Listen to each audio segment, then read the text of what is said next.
बातमी पुण्यामधून. पुण्याच्या शिरूरमध्ये गारपिटीमुळे कांदा खराब झालेला आहे. वखारीमध्ये साठवलेला शेकडो किलो कांदा सडलेला आहे. गारपिटीमुळे कांदा उत्पादकाचं नुकसान झालेलं आहे. गारपिटीमुळे वखारीतील कांद्याचं नुकसान झाले.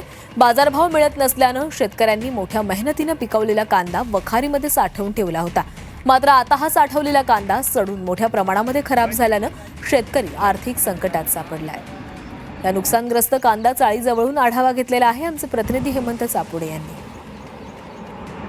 आधीच कांद्याला बाजारभाव नसल्याने कांदा उत्पादक शेतकरी मोठ्या अडचणीत सापडला असताना वातावरणात झालेल्या मोठ्या बदलामुळे कांदा मोठ्या प्रमाणात सडून खराब झाला आहे. मी सध्या शिरूर तालुक्यातील चांडो परिसरात आहे. आपण या ठिकाणी जर पाहिलं तर शेतकऱ्यांनी मोठ्या मेहनतीने शेतात काबाड कष्ट करून पिकवलेला कांदा हा वखारीतच सडून गेलेला आहे. कांद्याला बाजारभाव नसल्याने शेतकऱ्यांनी हा कांदा वखारीत साठवून ठेवला होता आणि त्यानंतर आता जर आपण पाहिलं तर वातावरणात मोठ्या प्रमाणात बदल झाले. मोठ्या प्रमाणात आधी तापमान वाढलेलं होतं आणि आता वातावरणात मोठे बदल झालेले आहे आणि त्यामुळे हा कांदा सडून खराब झालेला. आपल्यासोबत बोलण्यासाठी शेतकरी काय सांगाल, काय परिस्थिती आहे सध्या?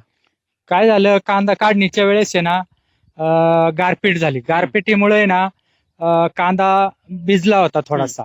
मग त्याच्यातून जो काय शिल्लक राहिला तो आम्ही आरनेट टाकला. आरनेट आणि जो काय त्याच्यातला जवळजवळ 50 ते 60% कांदा त्याच वेळेस खराब झाला आणि जो चांगला कांदा निवडून तो आरनेट टाकला.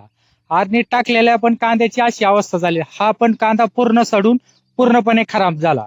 म्हणजे जो किती एकर कांदा होता आणि किती सडून खराब झाला असेल? तो जवळपास 3 एकर मध्ये कांदा होता.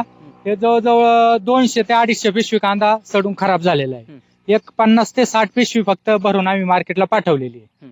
एकंदरीत किती लाखाचं नुकसान झालं असेल तुमचं? ते एकंदरीत 2 ते 2.5 लाख रुपयाचं नुकसान झालेलं आहे. वातावरणात झालेले मोठे बदल आणि यापूर्वी झालेला अवकाळी पाऊस या दुहेरी संकटामुळे कांदा उत्पादक शेतकऱ्यांचं मोठ्या प्रमाणात नुकसान झालेली परिस्थिती सध्या पाहायला मिळते. हेमंत सापुडे, झी मीडिया, शिरूर, पुणे.